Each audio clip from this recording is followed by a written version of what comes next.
கட்டாய பிரயாணம். மகேந்திர விடுதியிலிருந்து காலையில் கிளம்புன பரஞ்சோதி நாள் முழுக்க பிரயாணம் பண்ணி வடபெண்ணையோட பாபக்னி நதி கலக்கிற இடத்துல இருந்த புத்த விகாரத்துக்கு போய் சேர சாயங்காலம் ஆயிடுச்சு. அந்த விகாரத்தோட வாசல்ல பிக்ஷு ஒருத்தர் நின்றுட்டு இருந்தாரு. பரஞ்சோதி குதிரையிலிருந்து இறங்கி அவர்கிட்ட போனதும் அவர் என்னமோ கேட்டாரு. அவர் பேசின பாஷை பரஞ்சோதிக்கு புரியல.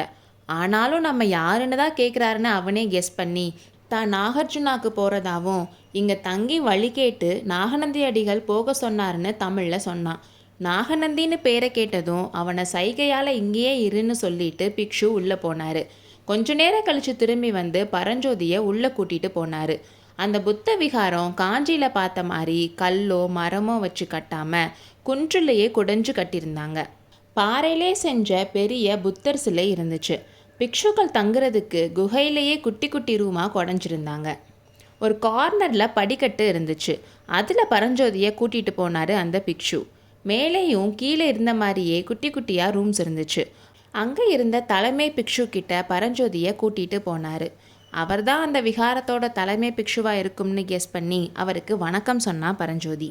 குழந்தாய், நீ யார், என்ன காரியமாக வந்த, உன்னை யார் அனுப்பினாங்கன்னு தமிழில் கேட்டார். பரஞ்சோதி நாகநந்தி தான்கிட்ட ஓலை கொடுத்து அனுப்பி வச்ச விஷயத்தை பற்றி தெளிவாக சொன்னான்.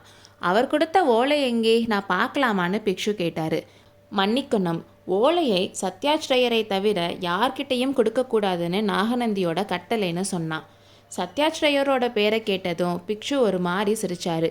பரஞ்சோதி அதை கவனிச்சாலும் அதுக்கான அர்த்தம் என்னன்னு அவனுக்கு புரியலை. நாகநந்தி அடிகள் என்ன சொன்னாரோ அப்படியே செய். இன்னைக்கு ராத்திரி இங்கேயே படுத்துக்கோ. ஸ்ரீ பர்வதத்துக்கு போகிற வழியெல்லாம் இப்போது அபாயம் நிறைய இருக்குது. இன்னைக்கு ராத்திரி ஸ்ரீ பர்வதத்துக்கு போகிற வீரர்கள் இங்கே வருவாங்க. அவங்களோட சேர்ந்து உன்னை அனுப்பி வைக்கிறேன். அவங்க உன்னை பத்திரமா கூட்டிகிட்டு போவாங்கன்னு பிக்ஷு சொல்லிட்டு இன்னொரு பிக்ஷுவை பார்த்து ஏதோ சைகை பண்ணார். அவர் பரஞ்சோதியை கூட்டிகிட்டு போய் சாப்பிட வச்சு தூங்குறதுக்கு ஒரு ரூமும் கொடுத்தாரு. ரொம்ப தூரம் பிரயாணம் பண்ணனால படுத்த உடனே நிம்மதியாக தூங்கினான். அப்போ யாரோ தோலை பிடிச்சி குலுக்கிற மாதிரி இருக்கவும் திடுக்கிட்டு எந்திரிச்சான். முன்னாடி நாள் அவனை விகாரத்துக்குள்ளே கூட்டிகிட்டு வந்த பிக்ஷு தான் எழுப்பிட்டு இருந்தார். பக்கத்தில் தலைமை பிக்ஷுவும் இருந்தார். தம்பி, நாகார்ஜுன பர்வத்துக்கு போகிறவங்க கிளம்புறாங்க, நீயும் கிளம்புன்னு சொன்னார். பரஞ்சோதி வேகமாக எந்திரிச்சு தலைக்கிட்ட வச்சுருந்த ஓலையை எடுத்து இடுப்பில் சொருகிக்கிட்டு பிக்ஷு கூட விகாரத்தோட வாசலுக்கு வந்தான். அங்கே ஆஜானுபாகுவான 6 வீரர்கள் குதிரையில் இருந்தாங்க.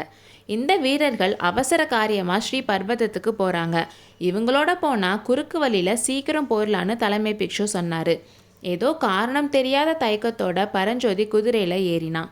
குதிரைகள் வடபெண்ணை நதிக்கரையோடு மேற்கு திசையை நோக்கி விரைந்து சென்றன. அடுத்த அத்தியாயத்தில் சந்திப்போம்.